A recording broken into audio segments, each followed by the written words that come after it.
I grew up watching EWTN. Like, I have memories watching Mother Angelica, our foundress, with my mother and my grandmother. Was it really hard in college being pro-life? And I remember in that meeting, me not speaking up. Not speaking up. I was afraid, and I was afraid of being that alone voice. And I look back and I regret that. And I remember telling myself, okay, never again am I gonna not speak up. EWTN Pro-Life Weekly, your weekly dose of the top pro-life news and issues, all from a Catholic perspective. I am your host, Hadro, and our Washington. Hey guys, it's Lizzie. Today I'm filming with Hadro from EWTN. She has her own show, Pro-Life Weekly, that many of you have heard of and watched and loved. So I thought it'd be so cool to come behind the scenes and see what EWTN is all about, and not just see her professional life and career, but what her life up to this point has been like. So for people who aren't Catholic, what is EWTN? EWTN stands for Eternal Word Television Network. Oh, I didn't know that! Yes. Eternal Word, okay. And we are the global Catholic network. We are actually the largest religious media network in the world. Because in addition to our television shows, which air globally, we also have a radio station. We have National Catholic Register, Catholic News Agency, Church Pop. Yeah, Church Pop. A lot of it. I'm sure everyone has heard of. Exactly. Like all those. Millennial. Right. Like that Catholic BuzzFeed type outlet. That's true, it is Catholic BuzzFeed. So just all those Catholic outlets that you've heard of and listened to, we're just a big, huge network here at EWTN. So this is our monitor wall. So right now there's like a few images from the EWTN News Nightly set, a few images of Pro-Life Weekly, and we just change them out when we're switching the show. So a little insider scoop into EWTN D.C. So they're not actual photos? No, these are just files that get switched behind the scenes, behind the set. And I realized recently they're kind of like an umbrella for so many different things, like Register Radio, National Catholic Reporter, National Catholic Register. Register, okay, I always mess that up. One is super liberal and one, right? I won't give my opinion on that, but I will say highly recommend National Catholic Register. Okay. You've been here. Yeah. I remember taking a picture here. So I'm the EWTN sign, and Catholic News Agency is over here. National Catholic Register, and a familiar face I think you recognize. Do you want to be in the video? Sure. She has such a good Twitter account. It's so fun. Hey guys. And Lizzie, this is actually my husband. So he. Do you want to be in the shot? No, that's alright. Okay. So this is the green room. Even though it is not green, but it's a place for guests to hang out. It probably has like the best view. Oh wow! Yeah, that's so pretty. Right there. But this is just a place for them to relax and hang out before they get makeup. Obviously, this is our makeup room. So we're the guests and the glam room. Get the glam team. So Pro-Life Weekly, you created the show, right? It was, I was the founding anchor for it and producer behind it. I was given the opportunity when I was 25 years old, which is incredible. It's so young. I was so shocked when I met you last summer. Yeah. And then I turned 26 right before the show launched. We had our first show in January of 2017, and now here we are, 2.5 years later. It's been a whirlwind. Crazy. So we were talking earlier, and we're both from Florida, but the different coasts of Florida. Right, exactly. So I went to high school in Palm Beach County, which is the east side Atlantic Ocean, and then you're from Tampa area. Exactly, the Gulf of Mexico. I don't think that your beach is as good as ours. I know, our waves are not as fun. But still loved growing up in the Tampa area. I went to school at Florida State, which is up in Tallahassee. And the big state school. Right, and like we were talking about, Florida is just so diverse and has all these different cultures throughout the state. And I feel like, so I grew up in Tampa, went to school up in Tallahassee, and they always say, the more north you go in Florida, the more southern you get. And it really is true. And then from there, I graduated in 2013, spring of 2013, and I've been up here at EWTN ever since, 6 years. And then we'll just kind of continue down here. So this is hallway. I'm gonna go get a This is the control room. So this is where the director, the producer, everyone kind of hangs out. The other French place, La Fête with the Dion. So what other shows are in this building that people would know? So The World's Over with Raymond DeBorio and EWTN News Night with Lauren Ashman are also here. This is Our Lady of Guadalupe Chapel, which has been gosh, it's so pretty. So we have mass here regularly, and we have our own chaplain up here, Father Patrick Mary. Just for EWTN? Yeah, I mean, That's so sweet. he is part of the EWTN family, and he's based now in St. Mary's, but he comes in 4 times a week, and there's confession and adoration and mass. That's so sweet. It's a huge Just for you guys. Yeah. And obviously, this is our foundress, Mother Angelica, so she's obviously a huge part of our mission here, and we just pray that we carry on her vision today in 2019. I always find it so interesting when I meet Catholic public figures, what their backstory is and where they grew up. Because I think everyone, when they see your career, they just see who you are right now and where you are in your faith. Yeah. But did you grow up Catholic? I did grow up Catholic. I grew up cradle Catholic, and I'm really grateful that both of my parents are very devout and have this beautiful love for Christ. I grew up in a divorced home in Florida. Both my parents are so involved in my life. I have an older sister and 2 younger brothers. Grew up in Florida, went to Tallahassee, Florida State University for school. But yes, I've been cradle Catholic. And I will say though, it's been a journey. In high school, I went to Catholic school up until 8th grade, and then went to a public high school. Oh, wow. And that was the first time when I was like, oh, people don't need to know I'm Catholic. Well, maybe I don't want them to know I'm Catholic, you know? And high school is just a crazy whirlwind time. And so if there are like high schoolers watching this, just know like it gets better. It gets better. I know for me, high school was pretty rough, and that's probably the time, you know, those 4 years where I really didn't embrace the faith. Still was Catholic, still going to mass, but wasn't necessarily proud to identify myself with that. I did, luckily, some of my closest friends were really involved in the local church's youth group. So would still go to youth group every now and then. Went to a Steubenville conference the summer between all my junior subscribers and are obsessed with really, that. it was a really gift. Went to Steubenville, Atlanta. After those experiences and seeing my friends who remained so convicted in the faith, it's like, you know what? I miss this. I miss feeling closer to Christ. So like end of high school you went there? I think it was after my junior year, and then my senior year I went. And then when I went to Florida State, you know, at first, again, 40,000 undergrad, big public secular university. And I remember thinking, okay, yeah, I'm Catholic, yeah, I'm pro-life, you know, all these things, but I don't necessarily want people here to think I'm too Catholic or too pro-life. You know, I really wanted to be well-liked and, you know, approved by my peers. But I did quickly, again, in large part thanks to my roommate and best friend who got involved with Did you know her from high school? Yeah, I known her since middle school. And it's, you know, God's grace that we were able to both get into Florida State and be roommates. And she could influence you so much. Exactly. And she quickly got involved in the Catholic Student Union. So I was like, okay, my best friend's going, I'll tag along. And still kind of feeling this, like, I don't need that. Like, I'm cooler than this, or, you know, something. But that was such a gift as well, to, at this huge university, have this anchor. Was it a really big campus ministry? It was. I want to say I'd heard it was like the second largest student group. I don't know if that's true, but wait, like at FSU or at in the FSU, world? at FSU. Oh, okay, the Catholic Student Union. Yeah, at Florida State. And you know, they had these weekly meetings. There were retreats, women's retreats, and I found myself going to daily mass, and I never expected that. And so to say, like, I grew in my faith in college at a big public school, you know, it's possible.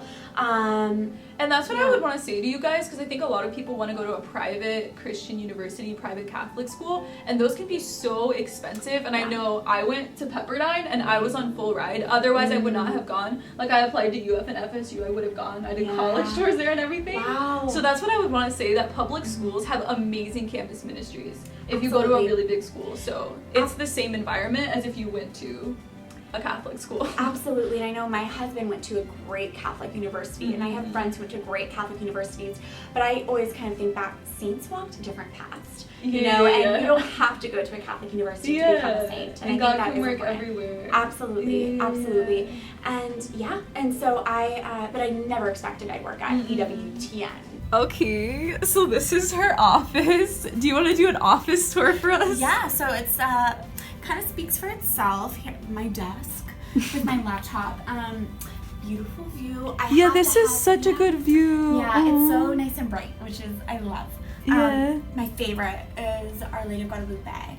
And she, she's an apparition of Mary pregnant. Mm-hmm. So I think that's just like, I don't know. Yeah, no, it perfectly I pray fits. for her intercession. So these are fan letters. And then prayer cards, icon. I prayed for Our Lady of Guadalupe's intercession, Our Lady Endure of Not, St. John Paul II, and St. Teresa of Calcutta. I prayed for their intercession so much when the show was launching. Yeah. And I just pray that they continue to intercede for all of us here. Yeah, that's so beautiful. I have Blessed is She framed pictures right here. Oh, I know so them. There's like different saint quotes, and yeah, I think it's just pretty. Along with my tea latte right here.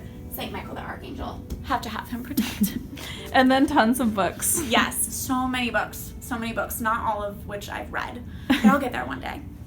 No So way. what did you major in college? So I majored in advertising. So that's very different Yes. than what you're doing. Yes. I guess it's sort of related. There's some, Do you have to do film stuff in advertising? No, and well, I will say this. So I wanted to study journalism. I really wanted to study broadcast journalism because since I was a little girl, it was in my heart to be involved in that. But then when went to Florida State, and I will say in high school, I'm so impressed with some high schoolers who are putting so much thought into their university. I'm a proud FSU Seminole, but for me it was just like, okay, it's in state. I have these scholarships. I'm going. I know friends who are going there. But the FSU did not have a journalism major, so How did they not? Another Tallahassee university does, and there are these different programs you can do. And what I ended up doing was this one professor let me take this TV host and broadcast journalism class my senior year, which was incredibly beneficial. So it's super related to this. Exactly. I learned so much, and so I chose advertising, but I knew I wanted to kind of keep one foot into that broadcast world. So starting my freshman year throughout college, I was involved in FSU's radio station in the news department. What is the radio station called? WVFS, the voice of Florida State. I think I have that right. Are there multiple radio stations? That's like the FSU one, so, and that broadcast in Tallahassee. So I was in the news department, so I got to be on air every week. I'll share this story. When I was involved at the campus radio station, they got word that Alveda King was coming to speak on campus. And Alveda King is the niece of Dr. Martin Luther King Jr., and she's also a prominent pro-life leader and figure. Oh, I had no idea. Yes. Because I feel like I never hear about she is powerful. So she's the niece of Dr. Martin Luther King. So at first, the radio station was very interested in covering her speech to FSU to these students. Then about the next week, they found out, she's coming to talk about pro-life issues. Now all of a sudden, they're less interested in covering this speech. And I remember in that meeting, me not speaking up. And I don't know, I was afraid. And I was afraid of being that alone voice. And I look back and I regret that. And I remember telling myself, okay, never again am I going to not speak up when I'm in a room and people want to brush aside the pro-life point of view. Or people paint pro-lifers in a way that is not accurate and not truthful. Yeah. So do you feel like currently there's some people in your life who don't like your career, who feel uncomfortable about it? Yeah, and it's awkward to say. And, I will say when I was working at EWTN News Nightly and people knew I was working for a Catholic news program, I think, certain people in my life were like, okay, that you really are Catholic. Which, by the way, practicing Catholic, I'm practicing and failing every day. But, they're really like, wow, okay, you're really okay with embracing your faith. But, okay, when I switched over to host EWTN Pro Life Weekly, something changed. And it's like, whoa, now you're talking about this issue. Now you're talking to this issue, which might affect me in this way, But it's like, I've always been pro-life. Didn't you know that? Always. But this is an especially sensitive and divisive Yeah, it keeps getting worse and worse and worse. I mean, this year alone, it's like a war. And it's becoming so liberal, so conservative, there's so tumultuous. And I will say this, and I think this is important for all of us to keep in mind. We're seeing abortion advocates kind of paint this apocalyptic, scary, frightening picture. That's not the truth. That's not accurate. And I think it's important to see these abortion advocates are trying to stir up fear. The true story about Abby Johnson's conversion from Planned Parenthood clinic director to pro-life leader opens in theaters nationwide this Friday, March 29th. And before the Hollywood premiere, I spoke with Unplanned star actress Ashley Bratcher, who portrays Abby Johnson right here in our DC studio. Here's our interview. Ashley, thanks for being here. Of course, I'm always happy to be here. I chose life, and I did. I was really young, and I remember one of the first responses I got when I told someone I was pregnant was, wow, really, you're gonna throw away your career? And I remember just thinking, this is not what's gonna happen for me, that I know that I can pursue my career and have a successful, very happy life with a child. My son, he saved me. He really did. I wasn't walking in my faith. I wasn't spending time with Jesus like I really wanted to. I was kind of in a period of rebellion, and I was selfish. I never thought I wanted to have children. And he taught me to love unconditionally and what it meant to put someone ahead of myself. And having my child empowered me because it made me want to be a better person. It made me fight for something. And it just taught me so much about life because I chose to have him. And he's 9 years old now? He's 9 years old. That's incredible. You're a beautiful son. So, just listening to your story, Ashley, there's another woman out there who's listening, and she has an unplanned pregnancy of her own. What would you want to share with her? That there are people who will love you and stand by you, that you may think that this is the end of your life or the end of your career. That's just a lie. Mm-hmm. That is a lie that society has perpetuated right now to make you believe, and it's something Planned Parenthood is really good at doing, is saying you can't be successful and have a child. You can't have a fulfilling career or a happy life and have a child. And what abortion does is it preys on that vulnerability. It makes women believe that they really can't, when in reality, having a child is one of the most empowering things that you can do. Well, thank you for sharing your witness. It seems you are speaking boldly on the life issue, that you're not afraid to speak out. My sophomore year and my senior year, I interned at a local CBS station. So you I were still got that super experience. into Yeah. But wait, what about high school? You were saying, did you do TV? Yeah, so I did morning announcements. So my junior and senior year, I did morning announcements. So cute. Which was, and it was, I had to get there at like 6:30 a.m., which is when you have two younger brothers who go to high school with you who do not want to wake up early. Well, you all had to go together? Well, if we wanted to share a car. So that ended up being, because it was like a 30-minute drive. So it was just like trying to get them up early to get there. That was really difficult. They didn't always listen to Big Sister. But yeah, but she was saying her high school started at 7 a.m. That's insane. That is insane. Like, teenagers need sleep. Like 9, I think like 10 hours. Yeah, I really believe it. And I was staying up really late. You had to do homework and stuff. Yeah, exactly. Put way too much pressure on myself in high school. I can see that now. There's so much pressure in high school to like get this perfect resume, to get into the college that you want. But luckily, when I was at FSU, I did love advertising. I fell in love with my major too. And so it was confusing because it was like, wait a minute, but my heart's always been at broadcast journalism.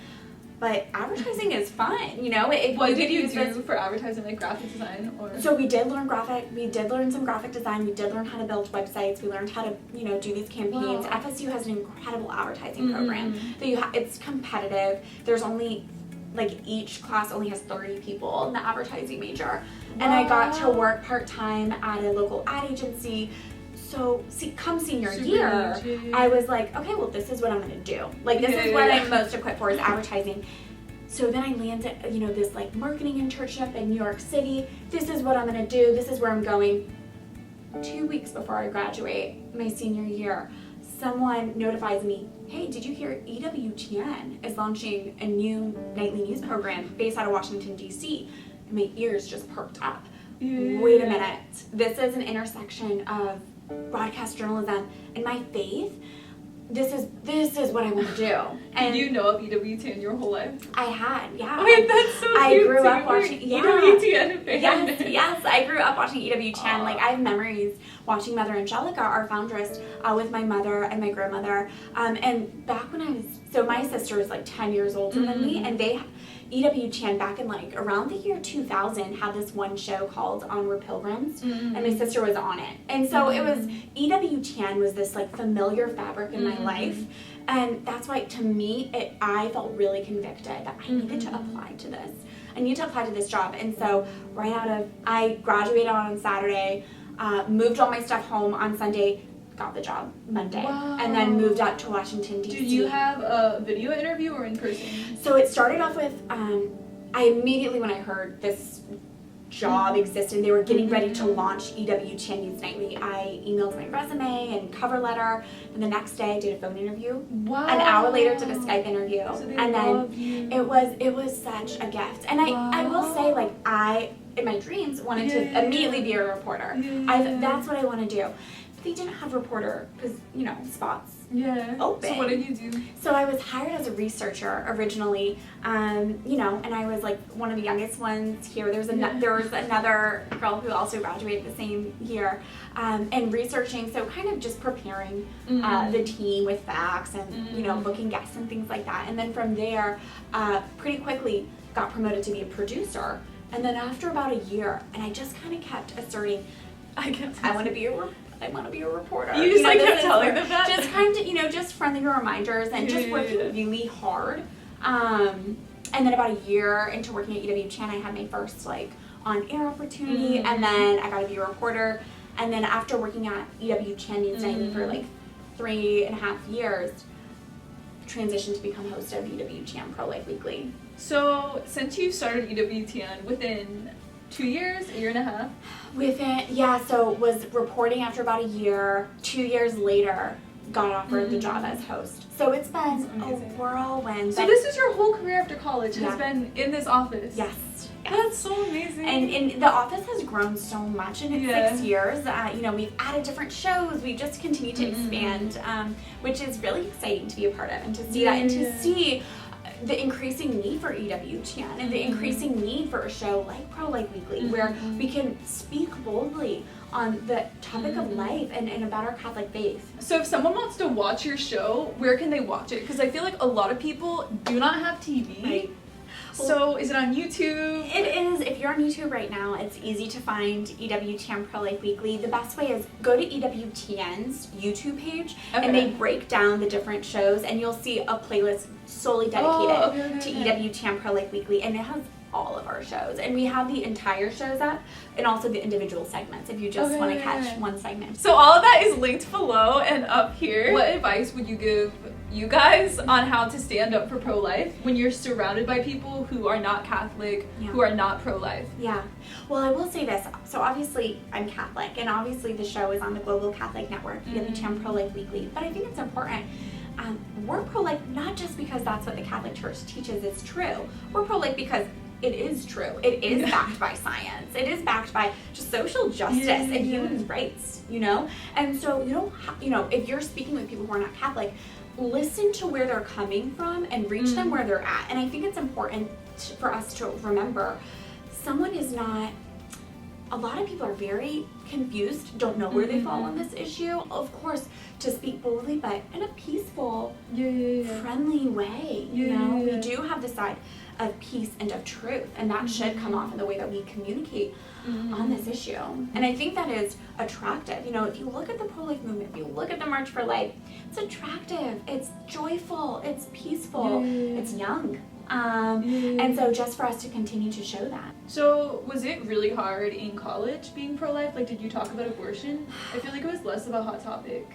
And it was, you know, when I look back, I realized I could have spoken more boldly on this. So my freshman year, I went to my first March for Life. Okay, so you were doing like a So and at first I knew I was pro-life, but I wasn't super convicted about it. And then I remember getting on a bus with like 50 students from Florida, which, by the way, it's a long bus ride to D.C. from Florida. And then the January winter for the March for Life is especially cold to a Floridian. And really quickly realizing, oh, this isn't some trip or vacation, this is a pilgrimage, and just the seriousness of that. And then going to a young adult youth rally in Mass, seeing these young people on fire in their faith and for this cause, and then going to the March for Life and again seeing tens, if not hundreds of thousands of people standing up for life. And that gave me the courage, because I remember thinking, you know, in the classroom sometimes or in conversations, I know it seems I'm alone, I'm the only one who has this view, but when you're surrounded by so many others, just felt convicted of like, I'm not alone. I'm not alone. And you feel more bold to talk about it? Exactly. And of course, to speak boldly, but in a peaceful, friendly way. Thank you guys so much for watching. I love you so much. Bye.